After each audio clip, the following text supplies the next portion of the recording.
here too. Should have done that earlier.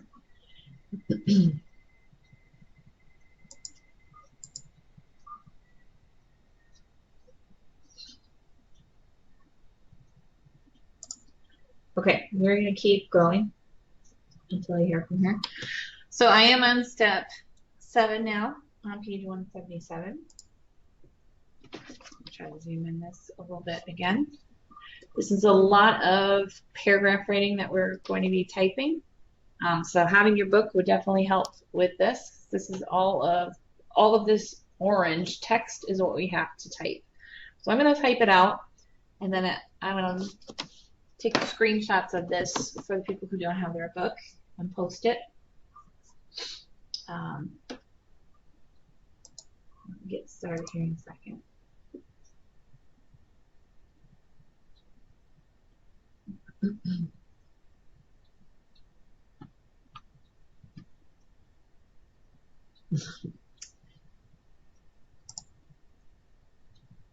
That's okay. I'm going to record all this for anybody who needs to go back if they not have their book or not able to do anything today. Just watch, and you'll have to do it later and submit it later. Everything's due next week. So here is what they want you to type. This is a body paragraphs of a business letter. It says, please read each paragraph below before signing. Disclosure.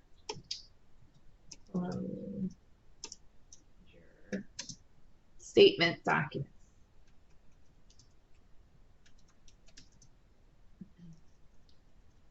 As you fill out the required disclosure packet, it is critical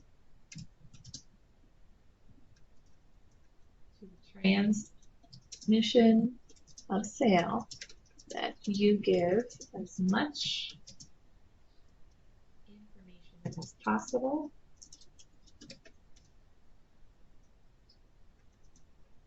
about your residence,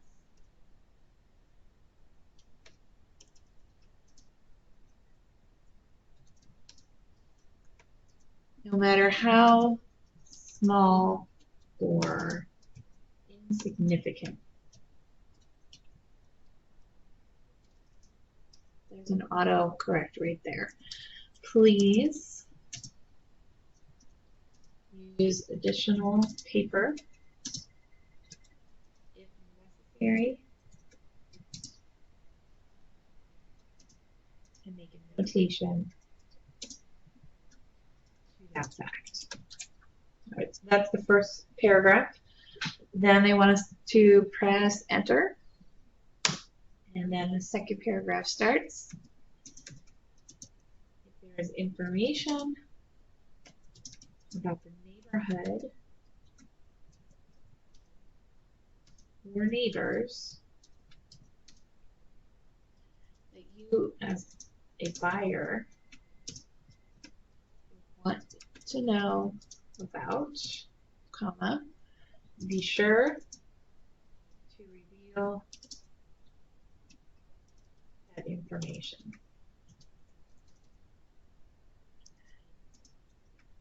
Be sure to address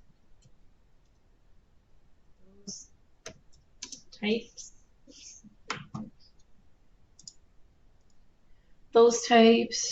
of questions on the real estate transfer disclosure statement. Item number 11 on page 2. Period. And then I'll be going to the next step. So I'm going to stop here and make sure everybody is with me.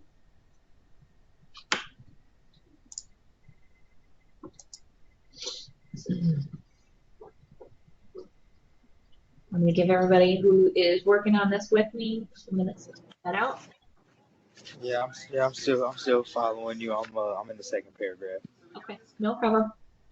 So before we start talking about the next step, which I'm still on 7, we have to finish up step C from that. I want to just talk to you about a few things that I'm looking at when I look at the formatting. Since we turned the show hide on, if you notice, when I'm typing this out, I'm putting single spaces between words and double spacing after periods. That's considered the right way to type after periods. Single spaces go after commas and double after periods when you're formatting. And again, if I turn this off, it's not going to print those, but it just makes it a little bit easier on the eye when you're reading through stuff like this. Also, if you notice, I'm not indenting any paragraphs. Since this is a business letter, a formal business letter, we used a comma after the salutation, and we're not indenting on any of the body paragraphs. You would indent for other things like writing a paper, but you don't indent for a formal business letter. Okay, now I'm going to move on to the last step of 7. It says to delete the space between the words real and estate in the second paragraph. So this is why we have this turned on. There's a space between real and estate right here, this little dot. They want you to delete that. So either backspace it or delete it. Take it out, and then it's going to go to one line like this. And then they want you to press Control, Shift, and Spacebar all at the same time. So hold them all down. Hit Control first, then Shift, and then the Spacebar. Control, Shift, Space. Oh, let me try that again. Control, Shift, Space. What's going on? I'll try it one more time. I'm on my laptop, so. And not working. What it's supposed to be doing is putting a non-breaking space in between. Yeah, well, let me do it on my laptop. A non-breaking space. Is it like a little circle in between the real and estate that we're looking for? Yeah, it looks I like. think so. It looks like a little bubble. Yeah. Okay, yeah, okay, cool. It should look like a little degree sign if it works correctly. And then it should also take the words real and estate and put them both on that next line. Is that working for everybody else? Let me try it one more time without this key down. No, hold on, let me do it. Okay, well, I'm just gonna put the regular space back in. What it should do is, it should look like it should look something like this. Now real and estate is on one line, and it's gonna have a little degree symbol looking thing. Nope, that's not the one. Between. Let's see if I can find something that'll look like it. Like this. It should look like that if your computer lets you do it. And again, a non-breaking space is just used to keep words that you want kept together for the sake of clarity when you're writing. So instead of it reading real and then estate, you read it as real estate, and it goes together, it stays together. So you don't break up things that should go together. That's all that is.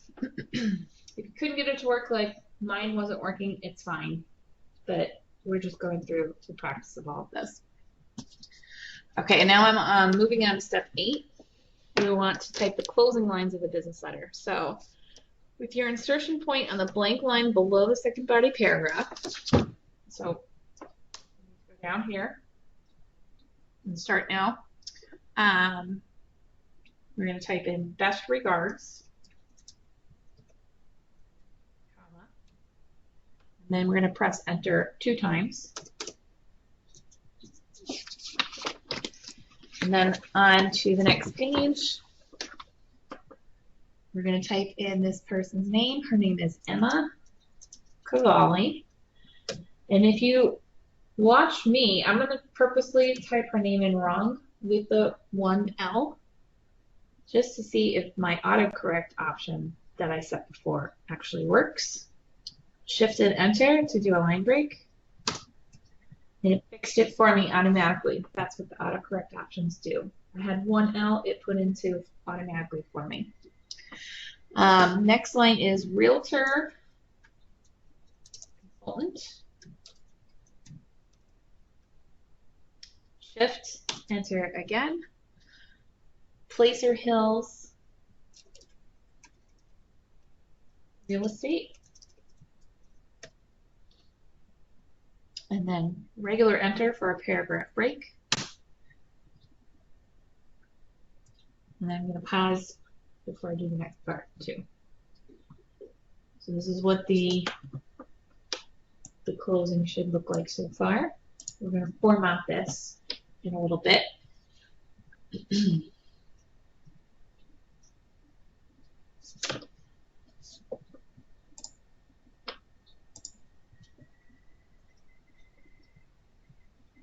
Is everybody caught up with me?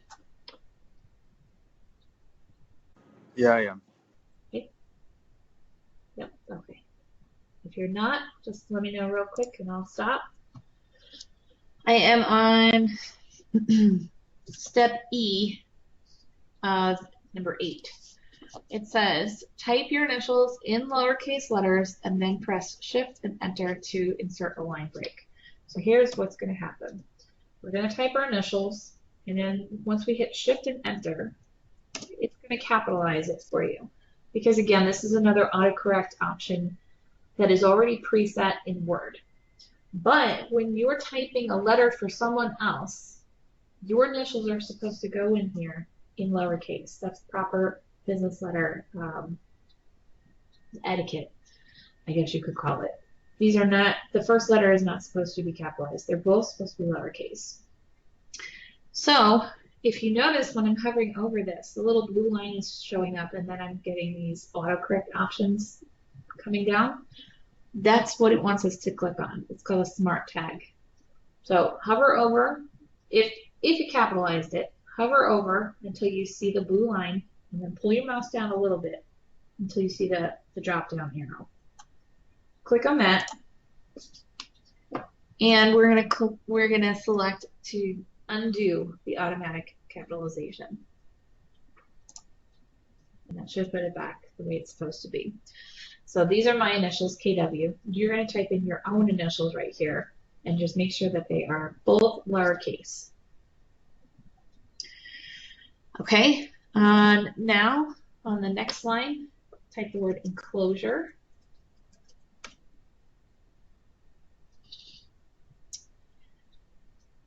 And that's the last line.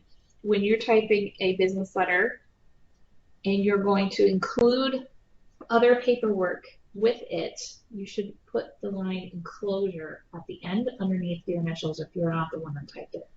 If you are the one that typed it for yourself, you would not put your initials in, you would just list the word enclosure. So for example, if you're going to apply for a job and you write a cover letter, the cover letter should have the word enclosure at the bottom because you're enclosing your resume with it. So anytime you include another piece of paper, whatever it is, you should make a notation to that fact. That's proper business letter writing. All right, if you've got everything that we just did down, then 1-1 is done. So we're going to go back and save it again, just in case it didn't autosave. My autosave options are off. I can turn them on and off up here. If you have that option, you might want to put them on, just in case. If not, just go to File and save a copy. And now for me personally, I like to put things in 2 locations as backup copy. So I saved the first one in OneDrive. So I'm going to back up my copy here in my PC. You don't have to do this. You can all just save it in one spot, but I like to back up anything I put in OneDrive also on to my PC in case my OneDrive is offline. That's just a suggestion. Okay. Before we move on, Does anybody have any questions for me, or does anybody need any extra time to catch back up? So I do have a question. Yep. So when you were like spacing your paragraphs, when you hit enter, it automatically spaced. I had to hit enter twice for mine to get the spacing. Go back. If that makes sense. Which part are you looking at, Caitlin? Like when you like, you know how yours doesn't have like in between the different paragraphs, you have the little symbol. You don't have the little symbol. Mine has the symbol, if that makes sense. So I had to hit enter twice in order to get the spacing correct. Okay. Okay. If that's, I'll have to take a look at it. Once you guys send me this stuff, I'll be able to see what's going on with your formatting and stuff. I'm not grading it on how you have to get it done, because everybody's going to be working off of different versions of Word. Some people are going to be online Word, somebody's going to be desktop Word. That's okay. This whole activity is just so that we can talk about some basic functions. So as long as you were able to do like line breaks and paragraph formatting and things like that, it's fine. Hopefully, no problem. Hopefully that clears up any confusion with other people too. These are just class assignments. We're just practicing right now. When you guys go to do your portfolio project, you're going to have to use some of this to be able to complete that project. So we're just learning right now. If it's not perfect, it's okay. All right, so I am back on page 190 now, and I'm going to share this with you again. So this is now going to be a continuation from what we did just now. This is page 190 here up at the top. It's pause and practice 1-2. And the very first thing that they're asking us to do is take this document that we just saved and save it again, but now we're going to change the name of it. So now we're going to change it to 1-2. And basically what that does is, let's say if you're working on OneDrive, which I am, I'm working off of OneDrive and my desktop. If anything goes wrong, I at least can go back to this point here and start working from this point on. If I change the name, that gives me that option. If I leave it as the same name and something crashes, I could potentially lose everything or create a corrupt file. So if I continue to change the name as I'm going, that kind of decreases the chances of that happening. So go up to File, go down to Save As, because we're going to change this name to Pause and Practice W 1-2. So take the 1 out, change it to a 2. And I'm going to go back into my OneDrive again. And then save it. And then it should change the name up at the top now. Okay, so that's already step 1 and step 2. Now it says to open the disclosure statement -01 document from your student data files, because we're going to then take some of this and add it into this letter that we've been typing. So your student data files are in Blackboard, so we're going to need to go into Blackboard. So go ahead and open up Blackboard if you don't have it open already. Go into week 5, the hardware quiz in Microsoft Word folder. And then you should see a file that says Pause and Practice 1-2 Disclosure Statement. This is the one that they're referring to. So you want to click on that. And that should open up the file that they're referring to. With this open, the disclosure statement that we just downloaded, with this open, you should see a button towards the top that says Enable Editing. That's going to happen anytime you pull something off of Blackboard. So click on that so that we can use this. And then it says, I'm on step 4. In the disclosure statement document, copy both paragraphs of text to the clipboard. So a couple ways you can do it. You can just highlight all of it with your mouse and copy it.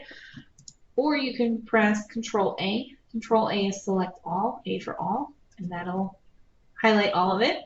Oftentimes it's the easier thing to do if you've got to highlight a lot of text. Then we want to copy it. So you can do that in many different ways. You have a copy function up here in the clipboard group. You can click on that. Or you can do Control C on your keyboard, which is what I usually do. And that'll copy it. Now, if you're looking at this right now, if you just hit Control C or you just hit copy, it doesn't seem like it does anything. It doesn't really. It just makes a copy of it, sticks it on what's called a clipboard, and then you can then paste it someplace else. When you copy something, it makes another copy for you to use it elsewhere, and then you have two. When you cut something, it takes it out of the spot that it's in and moves it to another place. So copy gives you two, cut gives you one. The cut does not delete it. Some people think that when they cut things, it's gone forever. Deleting something is not the same thing as cutting it. It'll just be in your clipboard when you cut it. Your clipboard, by the way, if you open up this little box down here, your clipboard is over here. So anything you cut or copy is showing up. It's just usually it's not open. That pane is not open. All right, so we're copying it. Now we're going to take it and put it into the 1-2 that we just saved, the letter that we were typing before. So it wants us to, let's see, place our insertion point to the left of best regards. So scroll down here, click in front of the B in the best regards line, and then we're going to paste it. But it does say to click the clipboard launcher. That's the thing I just pulled up. The clipboard launcher is in the Home tab, and all of the launchers are these little boxes in the corner. So this is the clipboard launcher right here. When you open that, you'll see everything you've copied and pasted over here. That's kind of more than what we need to do, but it's showing you where to pull up this clipboard pane. So in the meantime, you can just paste it. You can hit Control V, or you can use your paste button up here. But paste it in front of best regards. And then press enter. Okay, did everybody get that part?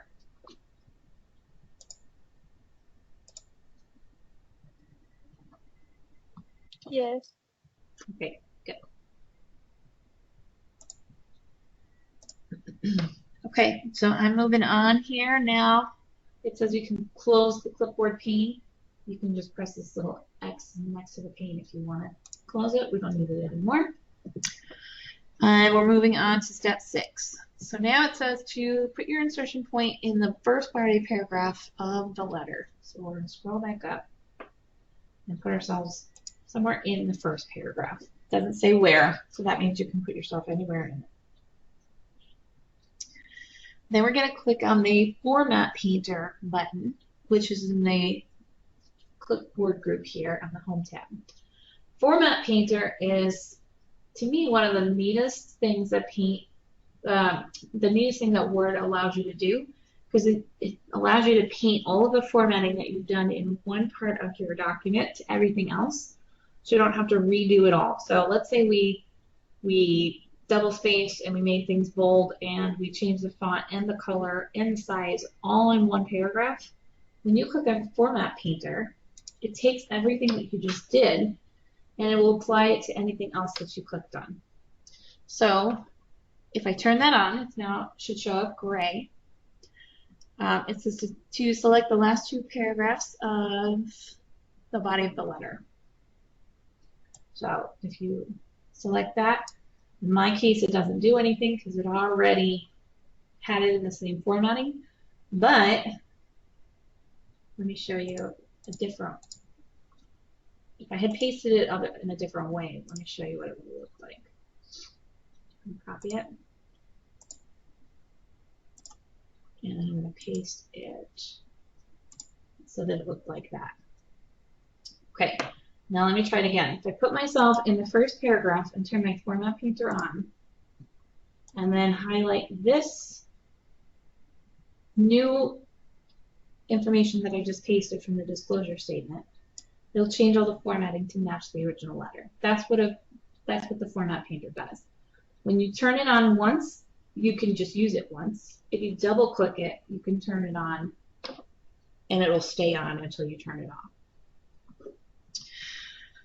Okay, did everybody get that part?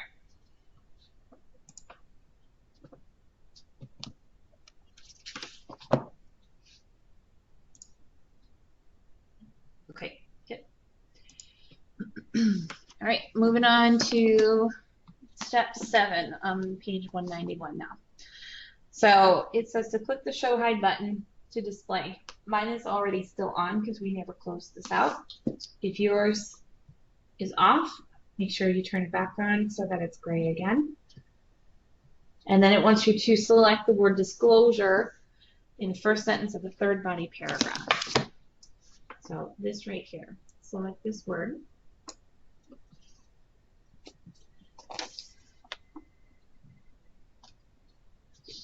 Okay, now this is a different way of cutting and pasting that they're gonna go through. All of this stuff, as long as you know how to do it one way, you don't need to know how to do it every single way, but just to teach you some new stuff. This is a different way of cutting and pasting. So it wants you to hold the control key down, then click and hold that and drag it in between the words enclosed and statement in the last paragraph. So I'm gonna try it first and let's see if it works. So with this selected, I'm holding the control key down on my keyboard, and then I'm going to click this, grab it, keep my mouse down, and drag it down in between enclosed and statement. And then I'm going to let go. Okay, and what it does is cuts it and places it right here, all in one thing.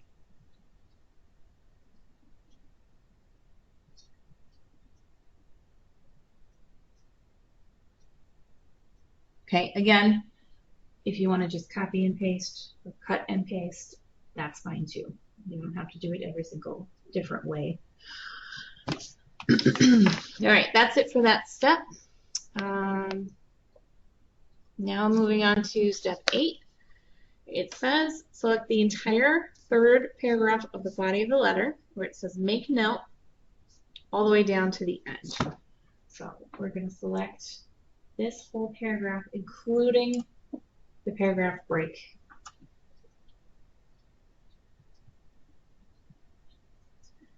Then we're going to click on the cut button, which you can also do Control X and cut. And it looks like it's gone, but it's not. It's on my clipboard down here in the bottom. Then we're going to place ourselves at the beginning of the second body paragraph. So in the beginning of the word if, and then we're going to paste what we just cut right there. So you can use your paste button, or you can do Control V. You can also drag and drop, and that's a third way. Okay, I'm on step 9 now. We're going to delete the placeholder that says date. So placeholders in letters have brackets in them, like this. So we're going to take off this whole placeholder, including the brackets. Just select it, delete it, and then we're going to type an actual date here.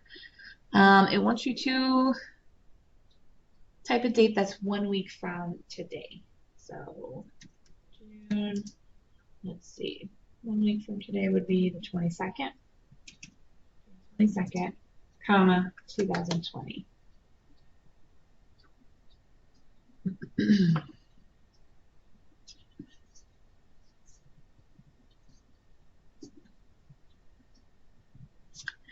All right, now it says to select the date that you just typed.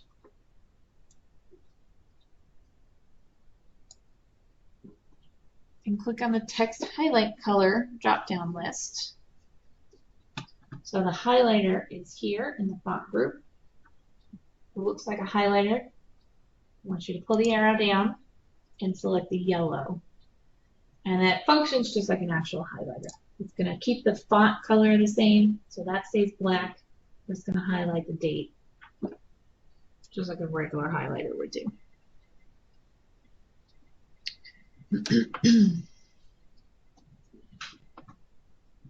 Okay, is everybody still with me?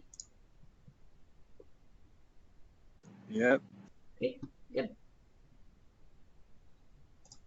I'm on step 10 then. So it says press Control A. That's going to highlight everything. That's select all. Then click the font drop down button. So the font choices are here. Pull this down, and we're going to change this to Cambria. So this should be a standard font that everybody has, no matter what version of Word you're working with. Look for Cambria. Right here.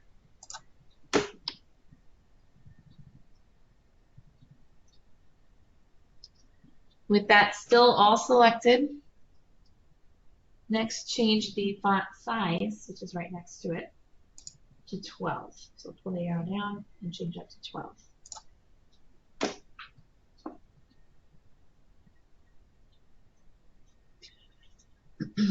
All right, moving on. I'm now on step 11. So we're going to select the word subject in the subject line. Highlight this word here. And then we're going to use the change case button to change this to all uppercase. So what I see a lot of students do when they have to do things like this is they backspace, they put their caps lock on, and then they retype. Faster thing to do is highlight the word that you want to fix and use this button here. This is called the change case button. If you pull this down, you can go sentence case, which is going to capitalize the first word in every sentence after a period. You can change everything to lowercase. You can change everything to uppercase right here. And then obviously capitalize and toggle changes everything, vice versa. So lowercase becomes upper, uppercase becomes lower. We're going to change it to uppercase. And that's, again, that's just much faster than retyping it. And then next we're going to select the entire subject line.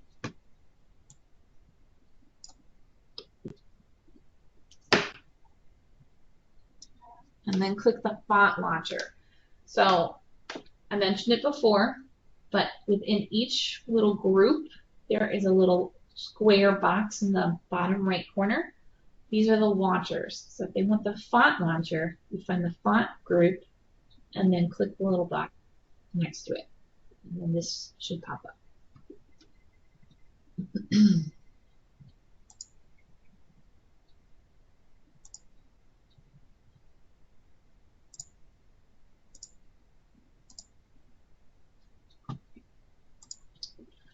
Okay, so once you're in there, you want to click on the Advanced tab up at the top.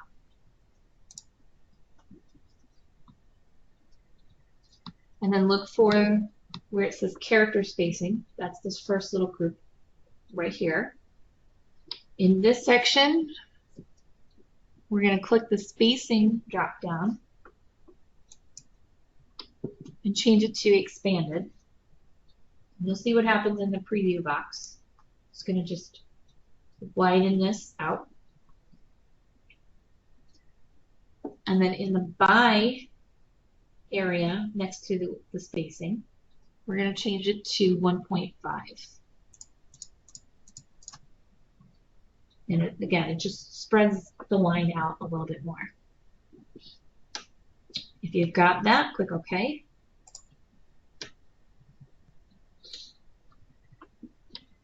And now that is a little bit more pronounced.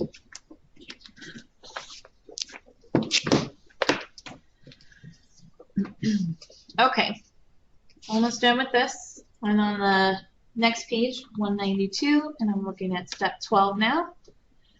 So first thing, select the email address, ecavalli@phre.com in the last body paragraph. So last paragraph, select her email address. Now we're going to click the font color drop-down list. So the font color is the one with the underline, the red underline under it. When you hover over every one of these and leave your mouse there for a second, you're going to get a little that tells you what each one of these are. So I'll pull that down and we're going to pick dark blue in the standard colors. So here's the standard colors, and dark blue is the one over here on towards the right.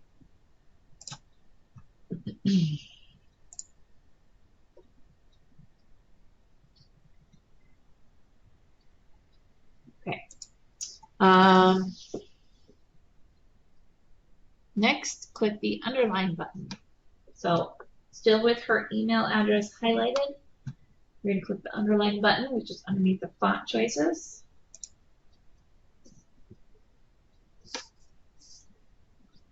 Next, select her name. So Emma Cavalli here down at the bottom. Select her name and then click the font launcher again in the bottom right corner.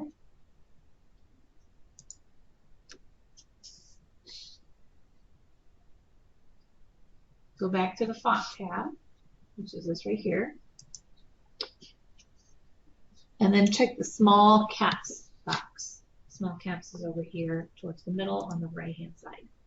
Small caps makes the first letters a little bit larger. Everything will be in capitalization, or uppercase, I should say. Everything will be uppercase.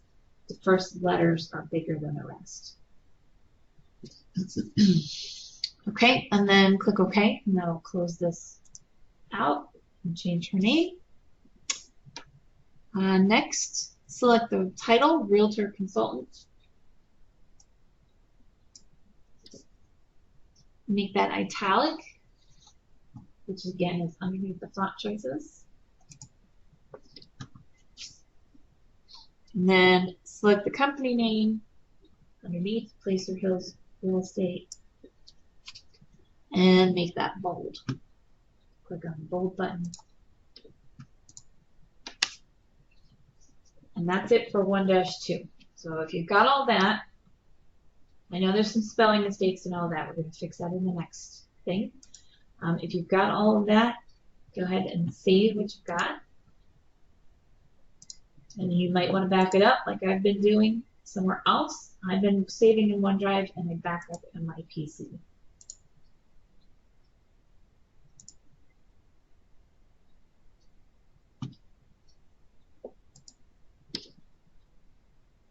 Okay. Any questions before I do the last part? Nope.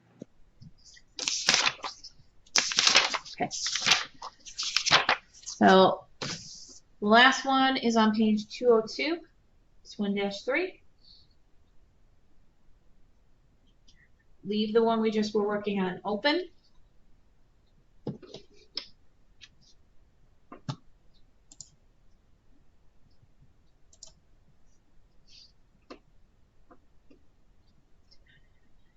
And if you're caught up with me, we're going to save it and change the file name one more time for today before we keep going. So I'm going back to File and opening the Backstage view up. I'm going down to Save As. And I'm going to go back in my OneDrive and change it to 1-3 now. And then we'll get started.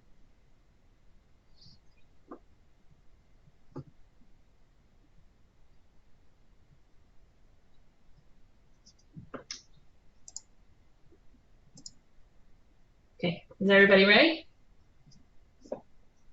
If you're not, just let me know. If I don't hear anything, I'm going to start.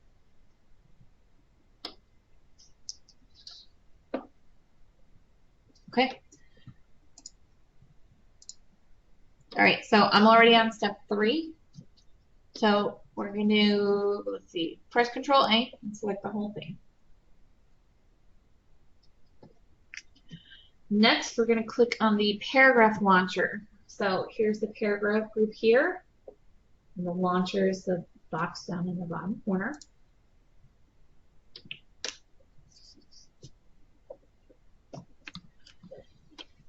And it wants us to change the line spacing to single. So here are the spacing options. The line spacing box is here. Pull this drop down arrow down and change it to single. Before you hit OK, it wants us to also change the after spacing right here to 12.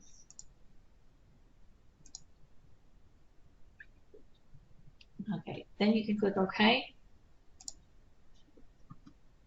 And that's what it's just done in a nutshell. So because we were using line breaks between some of this text and paragraph breaks between other parts of it, everywhere where we use line breaks, it kept it tight together and it's now single spaced. And then between paragraphs, we just added space by increasing the after size to 12.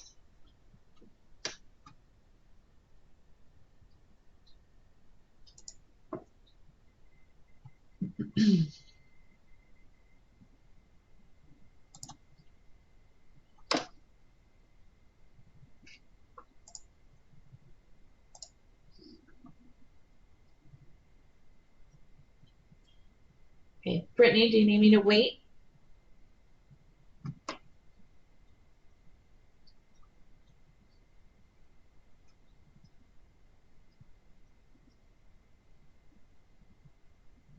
Okay.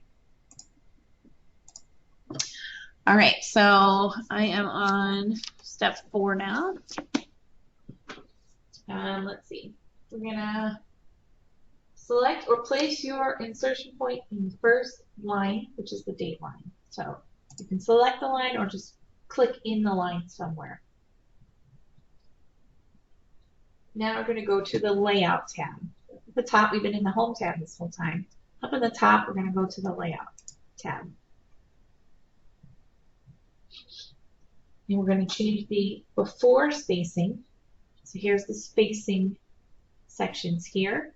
We just changed the after spacing between everything to 12. And now we're going to put some space before this whole thing. And it's going to look weird at first, but I'll explain it. We're going to change it to 72. And that puts it down much further down onto the page.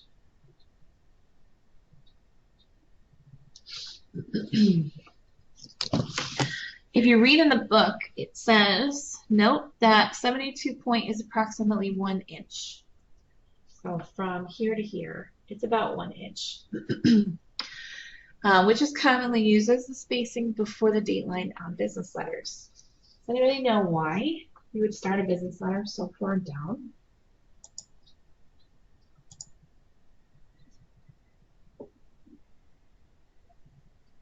Anyone guess?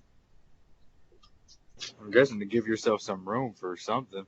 Yep, there is something that goes in there usually, and that is the company letterhead. So when you type something up, you put in the blank paper, but the blank paper actually already has a letterhead design up at the top, and that way you don't start your letter where the letterhead has already been put on.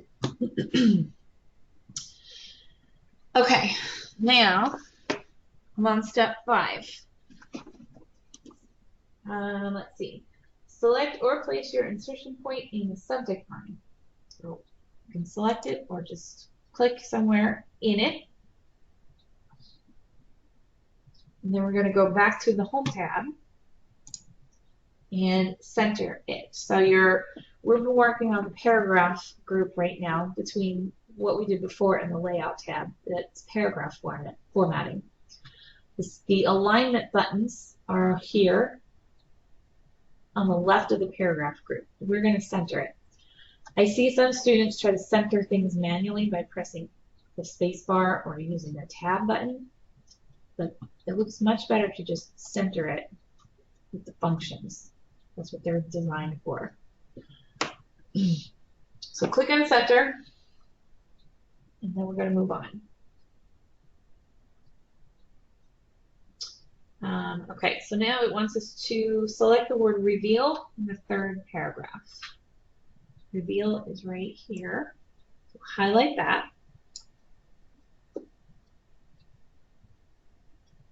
Now we're going to start proofreading this. So we're going to check for spelling. We're going to use the thesaurus. So we're going to go into the proofing tab. I'm sorry, the review tab of the proofing group right here. Okay, so first they want us to use the thesaurus, which is over here. So click on that. You can also hit Shift F7 and it'll come up. And here is all different words that you can change reveal to that mean the same thing. So we're going to choose the word divulge. Don't click on divulge because that's just going to give you new words that mean divulge. So if you click on it, you're just going to get more words that mean the same thing. Click back to get back where you were. You're not going to click on it. You're going to go over to the right where you see the arrow and pull that down and choose insert. If you make a mistake with something like that, which I do that all the time, I click too fast, you can undo over here at the top left. Just undo it and try it again.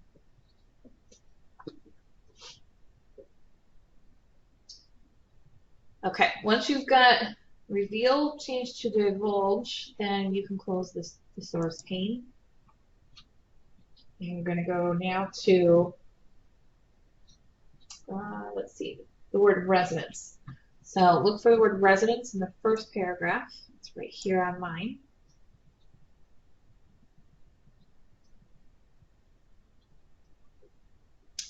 And instead of just using the source, the way we just did, you can also just right-click on a word and synonyms come up. It doesn't give you a full list, it's just going to give you a couple. But oftentimes it's enough. We're going to choose the word home instead. We'll click on the word home and change it.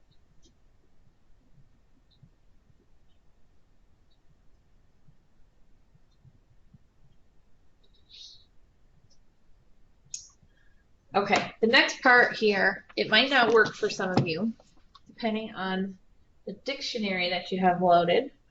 But I'm going to go through it just to show you how you could do this, in case you wanted to add something to the dictionary, like a custom word or a name or something like that. So I'm going to go to the File tab and go to my Backstage View. Then I'm going to go down to the options again, like we were before when we set the autocorrect options. We're going to go back to proofing. And then I'm going to click on the custom dictionaries button. Again, you don't have to do this, you can just watch right now. This is how you set a custom words and custom dictionaries. The roaming custom should already be coming up as your default. That's what you want it to be. If it's not, then you want to select that. And if it's not available, that's fine. We'll just skip it altogether. Okay, so when I click on it, it gives me the option to edit my word list. So I'm going to click on that next.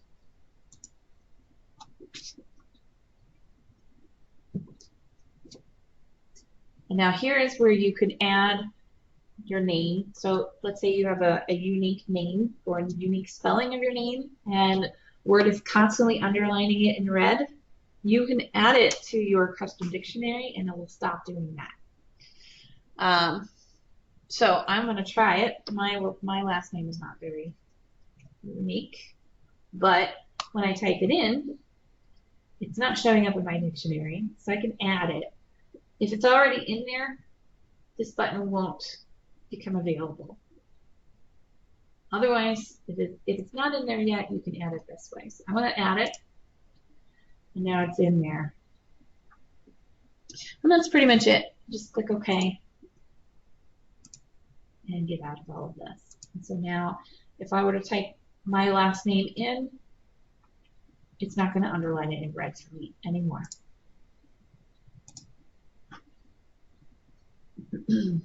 I am on I'm about to start step 8, Emily, on page 204.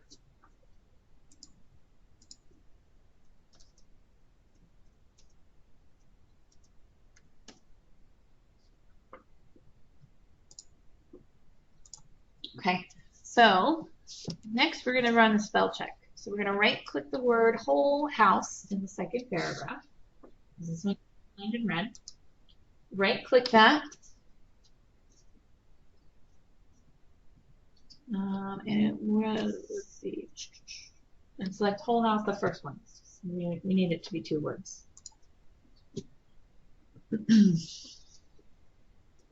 Okay, so you can go individually, word by word. Anything that is underlined in red, words picking up as a spelling error, then you can go right click, and change them that way. Or we can run a spell check up here. If you're in the review tab, you can run a spelling and grammar check all at once, and it'll go through it with you one by one. So I'm gonna run it, and we're gonna change the word trust to the first one here. Just click on it, and it'll change it. Granite is the first one. My real estate, I messed that up because I put that in, so I'm just gonna put it back in here. And then the word your, it's the wrong use of that, so we're going to change it to the right one. And that should be it. That should complete it.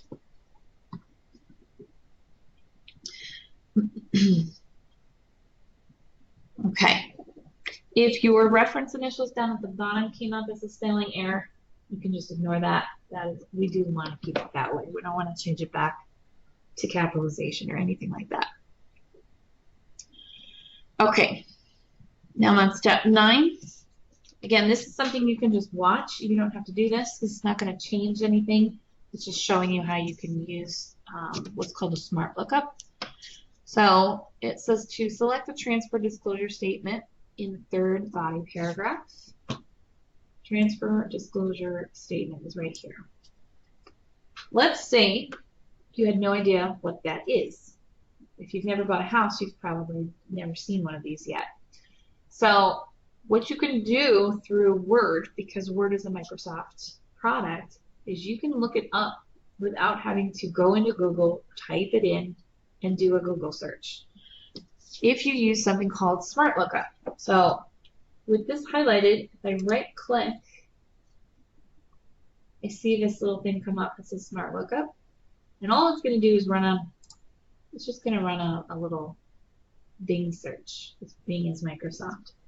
And it's going to give me some information about what transfer disclosure statements actually are, so I can read about them. I'm not actually going to go through that, but that's what Smart Lookup is. And all you have to do is click on something and then, or highlight something and then right click. And Smart Lookup shows up there. The directions that they have in the book are actually kind of old, so unless you have an older version of Word, you can't actually get to it that way anymore. So just right click. That's how they changed it. They updated it. All right, and in the meantime, that was all I wanted to show you. So I'm going to close this out, and let's finish it up. So the last thing we're going to do is we're going to add some properties onto this actual file. So not within the document itself, but within the file itself. So we're going to go into the File tab and go to the Backstage View. And then I'm going to go to Info. Okay, Info gives you all kinds of different options here. Just so you're aware, we're not going to do all of this, but I'm going to kind of explain to you. If you want to protect something that you share, you can use this option here. Also, if you've been using OneDrive and it's been auto-saving and you wanted to go back to a previous version, let's say you didn't want it to auto-save and it did it anyway, you can click on the version history and it'll take you back to something previous if it has it saved in the list. Also, take note of some of this stuff here. in the info section, you can see when things were first created, how many words are in their total, when they were modified, and who wrote them. So especially something to keep in mind, if you pull something off of Blackboard or the internet and then try to edit and turn it in as your own, unless you take the author off, it's going to show up here. You are able to take it off, but you got to be careful. People do things like this all the time. They try to plagiarize, and this is one way you can get caught. So you shouldn't be plagiarizing anyway. But you gotta be mindful for things like this. You can also catch if somebody else took your work that way. All right. So in the meantime, here's what we're gonna do. In the title field, so here's the title field of the properties. In there, we're gonna click on that, and we're gonna call this disclosure statement. Now this is not the name of the file. The file name is what we saved it as, but this is the title of this document now. And these fields can then be used later on for other things, which we will get to in the next couple weeks. In the author area, it wants you to right-click and remove. So your name is going to come off, just like mine was. And then we're going to add an author by clicking in there and typing Emma Cavalli. And then just click off and it'll show up as hers now. Okay, next I'm going to scroll down and click on Show All Properties down here at the bottom. And then other things will pop up. And for the company area, click in there, type Placer Hills Real Estate.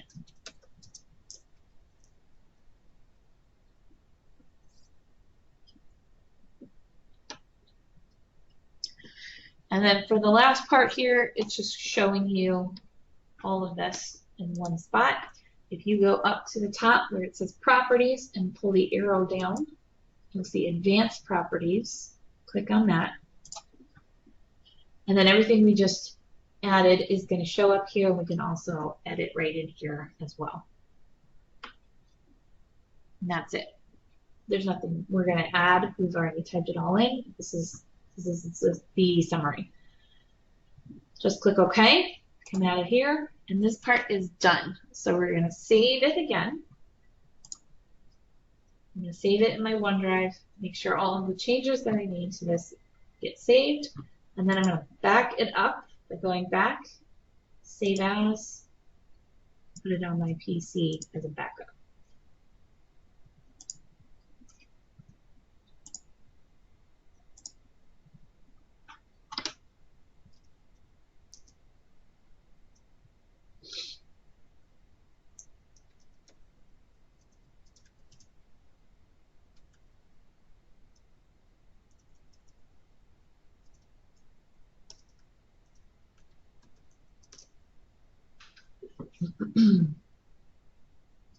Anybody need me to show you any of this part again? When I don't hear anybody, I figure you guys are with me. No, I'm good. I don't know about everybody else. Okay.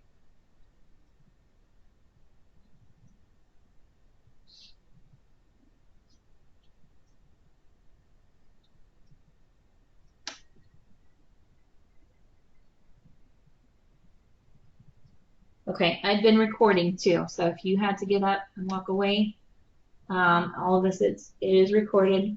And it's all in the book, so I'll post it all to Blackboard.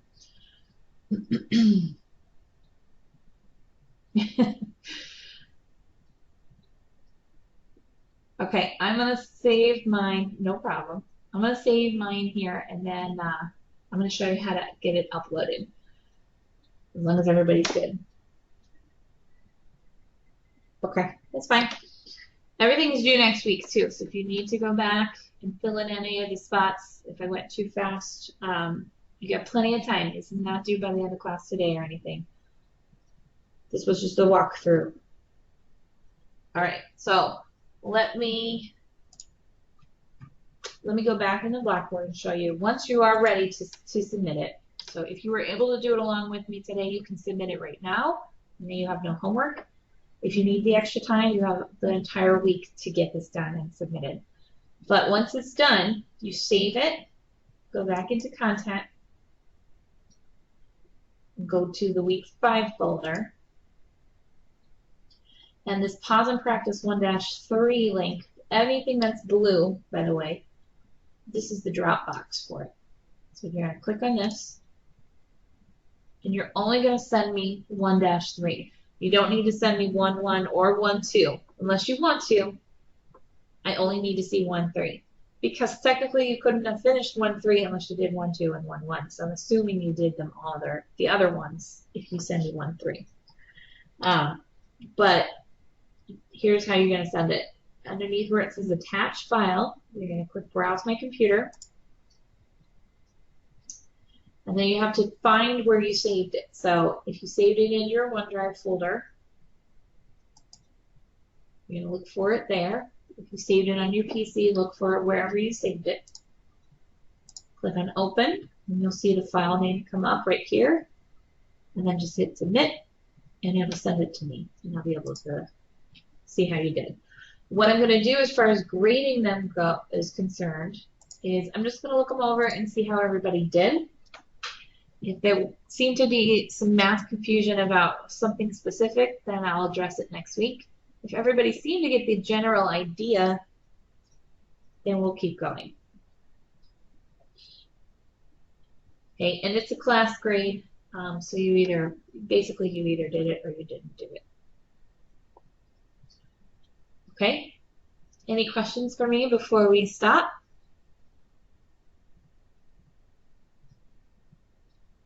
No, I'm good. Okay. If you need me to open up the Dropbox again, so if you send me the wrong file, for example, I can give you another spot. Just let me know. Emily, do you need a new attempt?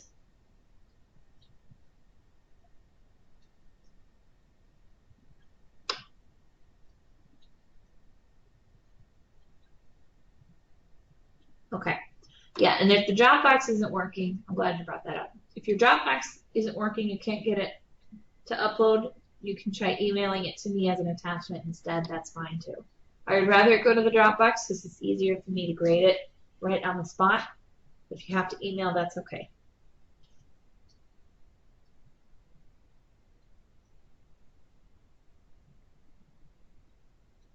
Okay, awesome. If you guys have no questions and you're all set, you took your quiz and you know what to do as far as this class assignment goes, then we're done. You guys can head off, and I'll see you next week. Okay. Have a good day. Thank you. You too. Sometimes it takes a few hours for it to render, Emily. So as soon as it's available, I will edit it out, take out any of the dead space, and then I will post it. So look for it. It should be here. It should be up later today, maybe in like an hour. Bye. Have a good day. Thank you. You too, Caitlin.